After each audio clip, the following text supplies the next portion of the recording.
네, 미국 대선 결전의 날이 밝았습니다. 1시간도 채 남지 않았는데요. 역대 선거 가운데 가장 치열한 초박빙의 대결이 예상됩니다.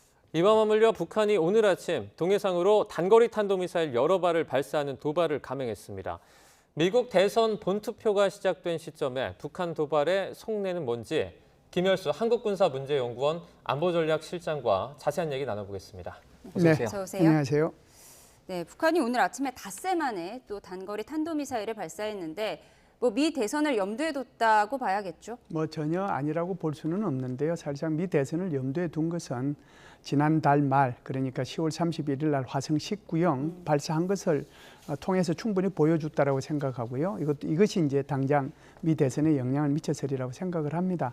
그런데 이제 오늘 아침에 발사한 것은 오히려 북한이 이제 이 정세 객하의 빌미를 한국과 미국 그리고 한미일이 제공했다라고 하면서 이게 오히려 발사했다라고 보거든요. 왜 그러냐면 지난달 말에 북한이 이제 화성 19형을 발사를 했잖아요. 그러다 보니까 한국과 미국이 사실상 그 전투기 100열대를 동원하고 비온비 죽음의 백조라고 하는 그 전략 폭격기가 동원이 돼가지고 한미 간에 훈련을 했잖아요. 그러면서 북한의 미사일 발사대를 정확하게 타격하고 그리고 이제 특정한 임무를 직접 타격할 수 있는 리퍼까지 동원을 했거든요. 무인기입니다.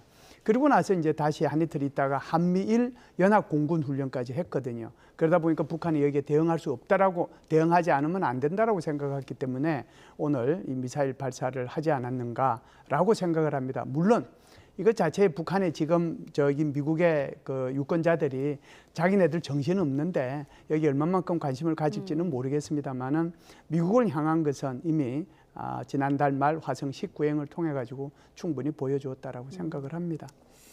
오늘이 미국 대선 당일입니다. 이제 본투표가 1시간도 채 남지 않았는데요. 북한의 입장에서 트럼프와 해리스 누가 대통령이 되는 게 더 유리할까요? 지금까지 이제 두 사람 그러니까 해리스 후보하고 트럼프 후보가 한 발언들을 보면 어느 것이 이제 북한한테 유리한지를 알 수 있거든요. 해리스 후보 같은 경우에는 독재자라고 규정을 했고요. 그리고 이제 이 김정은 같은 독재자한테 알랑거리지 않겠다라고 표현을 했어요. 그렇기 때문에 이제 북한으로서는 좀 부담스러운 인물이라 이렇게 볼 수가 있고요. 트럼프 같은 경우에는 계속 이제 호의적인 발언을 많이 했거든요. 그래서 핵무기 가진 국가와 잘 지내는 것이 좋지 않느냐. 그리고 햄버거 같이 먹었으면 좋겠다. 그리고 김정은도 나를 그리워할 것이다. 이렇게 얘기하고 있거든요. 그래서 만일에 트럼프가 당선이 된다라고 하면 북미 간에 한 차례 정도의 북미 핵 협상을 할 수 있을 텐데요. 그것은 이제 북한이 바라는 것은 비핵화 협상이 아니라요. 핵군축 협상이 될 가능성이 있거든요. 그렇기 때문에 김정은 입장에서 보면 핵군축 협상을 할 가능성이 있는 트럼프를 해리스보다 더 선호한다 이렇게 볼 수가 있죠. 미 대선은 북한 문제도 그렇고 지금 우크라이나 전쟁도 그렇고 많은 분야에 영향을 줄 텐데 트럼프는 예전부터 자신이 대통령이 되면 전화 한 통으로 우크라이나 전쟁 끝낼 수 있다 이렇게 얘기를 했잖아요. 그러면 우크라이나 전쟁은 미 대선의 영향을 받아서 어떻게 이제 종결 수순을 받을 수 있을까요? 워낙 허풍이 센 사람이기 때문에 그 허풍을 다 믿고 그대로 이루어지리라고 보는 것은 우리 스스로도 좀 잘못 판단할 수 있는 근거가 될 수 있을 텐데요. 가끔씩 이 허풍이 통하기도 하죠. 공갈이 이제 통하듯이 통하기도 하는데 여기에 대해서도 이제 해리스 후보하고 트럼프 후보하고 극명하게 다릅니다. 해리스 후보는 우크라이나 전쟁에 대해서 또 우크라이나에 대해서 어떻게 얘기를 하느냐 하면은 우크라이나의 독립과 안전이 중요하다. 그렇기 때문에 우리는 우크라이나를 도와야 된다라고 얘기를 해오고 있고요. 반면에 이제 트럼프는 다르죠. 그러니까 트럼프의 입장에서 보면 지금 우크라이나한테 얘기하는 것은 젤렌스키 대통령한테 직접 얘기를 했잖아요.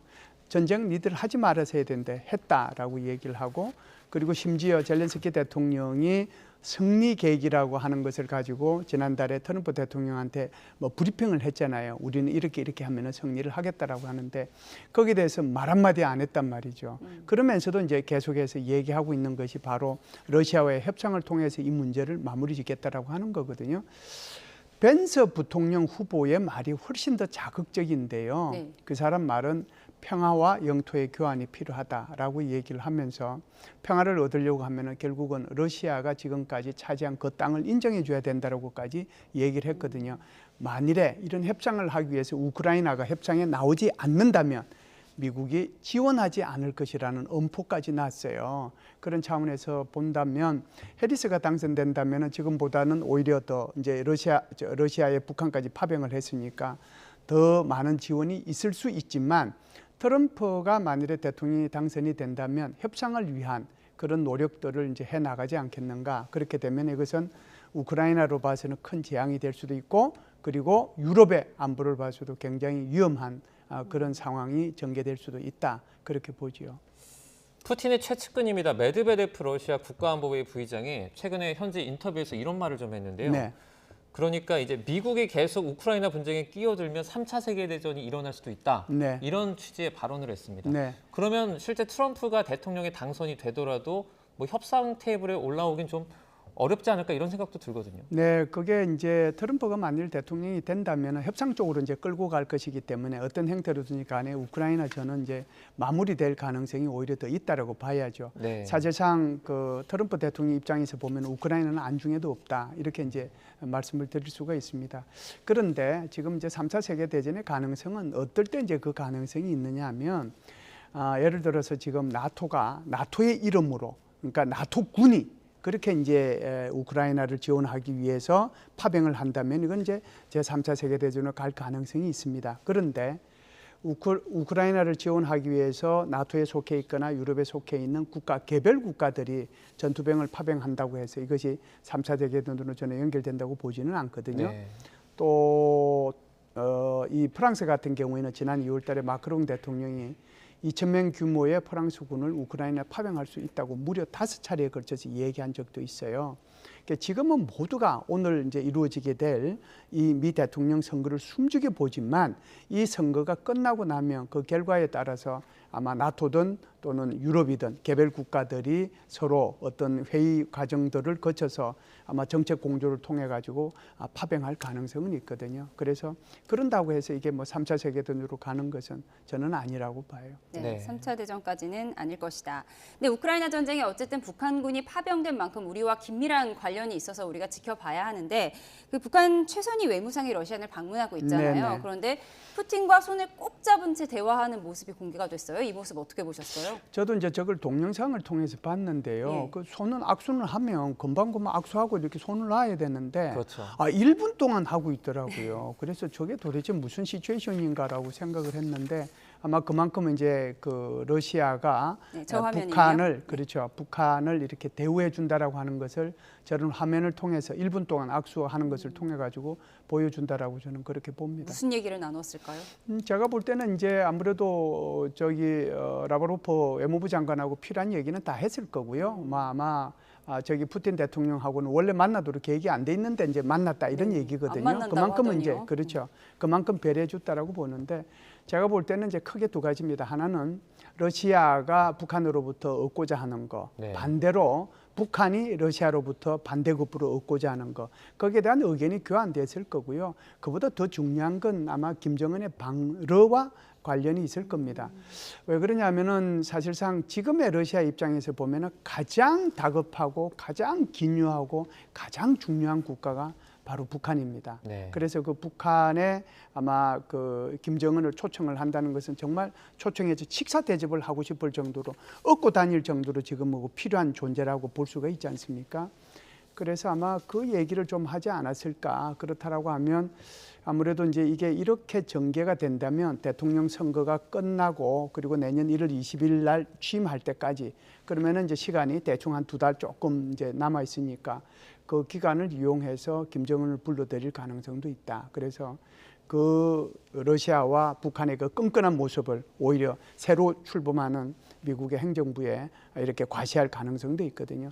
그런 차원에서 오히려 지금 김정은의 방내에 관한 얘기가 훨씬 더 심도 깊게 논의되지 않았을까 이런 생각은 합니다. 실장님이 보셨을 때, 그러니까 북한이 북한군 파병의 대가로 어떤 네. 핵 보유국의 지위를 얻으려 하지 않을까라는 그런 얘기도 나오고 있는데 이건 어떻게 보세요? 이미 이제 그 부분은 사실상 제가 볼 때는 러시아는 거의 인정을 했다라고 봐요. 왜 네. 그러냐면 작년 3월 달에 푸틴 대통령이 그러니까 그 러시아의 어떤 일간지하고 인터뷰 개통을 통해 인터뷰를 하면서 뭐라고 얘기하냐면 북한은 이미 핵 우산을 갖고 있다라고 얘기했어요. 그 말의 의미가 뭘까요? 북한이 이미 핵우산을 갖고 있다. 그것은 러시아가 제공해주는 핵우산이 아니라 자기 스스로의 핵우산을 갖고 있다는 거거든요.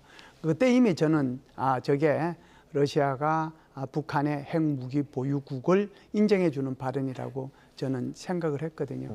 근데 이제 이번에도 최선희가 갔을 때 그 비슷한 말을 했잖아요. 소위 말해서 억지력, 억제력. 그러니까 전략적 억제력이라고 하는 것은 결국 그 핵무기를 얘기하는 거거든요. 그러니까 이번에 최선희가 갔을 때 전략적 핵 억제력에 대해서 뭐 동의하는 것처럼 이렇게 얘기를 해주니까 결국 러시아 입장에서 보면은 북한의 핵무기 보유를 인정해 주는 게 아닌가 이렇게 보죠. 네. 지금 러시아에 파병된 북한군이 어떤 상황인가 지금 궁금하지 않을 수 없는데 지금 러시아에 처음으로 파병된 북한군 병력이 우크라이나군의 공격을 받았다 이런 보도가 나오고 있고요. 저희가 영상을 하나 준비했는데요. 준비되면 보여주세요. 자유아시아 방송에 따르면요. 러시아군 장갑차가 북한군으로 추정되는 보병들을 전장에 남겨두고 이탈했다. 이런 보도도 나오고 있어요. 이게 추정되는 영상입니다만 지금 이 영상입니다. 네. 지금 저렇게 장갑차가 있고요. 잠시 후에 보병들이 저렇게 내리잖아요. 네. 한 3명 정도가 보이는데 지금 북한군인지 아닌지 뭐 확인되지는 않았습니다. 추정되는 영상인데 만약 북한군이 맞다면 왜 이런 일이 일어났을까? 우선 이제 장갑차의 목적이 뭐냐면 장갑을 두른 거잖아요. 그래서 저거는 병력 수송용입니다. 어느 네. 지역까지 병력이 안전하게 수송될 수 있도록 하는 차량이 바로 저 장갑 차량이거든요. 그 장갑 차량에서 어느 목표 지점까지 내리면은 거기에 이제 병력이 내리게 되는 거거든요. 지금 저 영상에서 보시다시피 병력을 내리고 저 장갑차는 방향을 반대로 틉니다. 네. 그러다 보니까 이제 그 내린 병력들이 우왕좌왕하는 모습이 지금 다 보이고 있잖아요. 네. 만일 저것이 북한군이라고 한다면 아마 저기에 장갑차를 운전하거나 주의하는 거기에 러시아군하고 북한군 간의 의사소통에 결정적인 문제점이 있었다 이렇게 저는 생각을 하고요. 지금 이제 그 북한군이 러시아의 말을 익히기 위해서 뭐 단어 100개를 가지고 이제 이걸 익히도록 하고 있고 반대로 러시아군도 그러니까 한국말을 익히기 위해서 이거 노력을 하고 있는데 그게 금방 그렇게 익혀질 수 있는 건 아니잖아요. 네. 단어만 익히더라도 100개 익히는 게 쉽지 않은데 지금 저렇게 내려라, 타라, 뭐 해라, 저쪽으로 가라 이게 전부 다 문장으로 이렇게 이루어지게 될 텐데 그게 이제 쉽겠습니까? 그래서 커뮤니케이션에 큰 문제가 지금 있고 그것이 이제 어떻게 보면 북한군의 희생으로 나타날 가능성이 있다 이렇게 보죠. 네. 네, 지금 뭐 미국 대선 네. 바로 1시간도 남지 않은 그런 순간입니다. 지금 북한 도발의 속내가 뭔지 관련해서 저희가 김열수 한국군사문제연구원 안보전략실장과 다양하게 얘기를 나눠봤습니다. 실장님 고맙습니다. 감사합니다. 고맙습니다.